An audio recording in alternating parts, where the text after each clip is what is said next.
हम पुकार पुकार के बोल रहे हैं सर, आदमी लोग सुन रहे नहीं है। ये तो जादू वाला तेल नहीं है, ये 108 जड़ी बूटी का तेल रहता है। नमस्कार, दैनिक जागरण के डिजिटल प्लेटफॉर्म पर आपका स्वागत है। आज हम बात करेंगे आरबीआई के उस गाइडलाइन की जो आरबीआई ने लोन लेने वालों के लिए ये अहम गाइडलाइन एक तरीके से हो सकती है। लोन एक ऐसी चीज़ है जिसकी आमतौर पर सभी को ज़रूरत पड़ती है। अपनी आर्थिक स्थिति को देखते हुए जब कोई ज़रूरत की चीज़ लेनी होती है लोग लोन लेते हैं। अलग अलग तरह का लोन लेते हैं, कार लोन है, पर्सनल लोन है, हाउस लोन है। इन तमाम तरह के लोन लेने वालों की ये ज़रूरी खबर है। किस तरीके से खबर है और क्या आरबीआई ने नई गाइडलाइन बनाई है वो समझने की कोशिश करेंगे हमारे सहयोगी हर्ष के साथ में। हर्ष आपको बताएंगे आखिर नई गाइडलाइन से लोन लेने वालों को किस तरह से समस्या हो सकती है। हर्ष, क्या नई गाइडलाइन आई है? शेखर, नई गाइडेंस सबसे पहले तो ये है कि क्रेडिट स्कोर जो पहले 40 दिन से 30 से 40 दिन लगते थे अपडेट होने में, अब वो हर 15 दिनों में अपडेट होंगे। और इसका एक्सपर्ट्स का कहना ये है कि ये प्रोसेस जो लेंडिंग कंपनीज़ है उनके लिए काफ़ी फ़ायदा लेकर के आएगी। और दूसरा सबसे बड़ा बात ये कि इससे कस्टमर्स को कहीं ना कहीं नुकसान हो सकता है। सिविल स्कोर की आप बात कर रहे हैं? हाँ। सिविल स्कोर बता दें। सिविल स्कोर वो स्कोर होता है जब लोन लेते वक्त जो शख्स लोन ले रहा है उसका क्रेडिट रिकॉर्ड किस तरीके का है वो सिविल स्कोर से तय होता है। और ये शायद 300 से 900 पॉइंट के बीच में होता है। तो सिविल स्कोर आपका कितना अच्छा है, कितना ख़राब है, ये उस पर डिपेंड करता है कि आपको लोन मिलेगा या नहीं मिलेगा। अगर मिलेगा तो फिर आपका जो रेट ऑफ इंटरेस्ट होगा वो कितना होगा। और इसे ही लेकर जो है हर्ष बता रहे हैं। जी हर्ष। तो सिविल स्कोर एक अच्छा सिविल स्कोर 750 के ऊपर माना जाता है।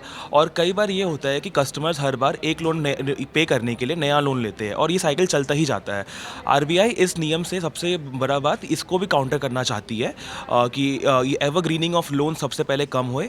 दूसरा सबसे बड़ा रीज़न ये भी है लाने के लिए क्योंकि बहुत बार होता है कि आपका ईएमआई मिस हो गया, उससे ईएमआई मिस होने के बाद में अपडेट होने में 40 दिन तक लग जाता है अगर आप एक बार डिफ़ॉल्ट पेमेंट लिस्ट में आ गए तो। इस नए नियम के कारण ये 20 से 25 दिनों में ये चीज़ अपडेट हो जाएगा और लेंडिंग कंपनीज़ को काफ़ी फ़ायदा होगा अपने कस्टमर्स को ट्रैक करने के लिए कि किस तरह उनका क्रेडिट हिस्ट्री है, क्या है, एंड सब कुछ। तो कुल मिलाकर ये है कि जो सिविल स्कोर आपका पहले अपडेट होता था 40 दिन में, अब वो 15 से 20 दिनों में 15 से 20 दिनों में या 25 दिनों में अपडेट करने के निर्देश जो हैं वो आरबीआई ने जारी किए हैं। और इसके बाद ये अपडेशन जितनी जल्दी होगा उसका फ़ायदा उन कंपनियों को होगा जो कि लोन देती हैं, लेकिन लोन लेने वालों के लिए थोड़ी इसमें मुश्किल होगी। यही है जी। और लोन लेने वालों के लिए सबसे बड़ी मुश्किल ये भी होगी कि अगर आपने कोई अपना छोटा से छोटा ईएमआई भी मिस कर दिया, उसके बाद आपके पास पहले 40 दिनों का समय होता था अपना क्रेडिट स्कोर मेंटेन रखने के लिए, लेकिन अब बिल्कुल ही टाइम नहीं रहेगा उन लोगों के लिए। इससे फ़ायदा सिर्फ उन लोगों का होगा जो लोग टाइमली रीपेमेंट्स करते हैं और जिनका क्रेडिट स्कोर करीबन 750-800 के करीब में रहता है, कि उनका क्रेडिट स्कोर हर कुछ 15 दिनों में बढ़ भी जाता है।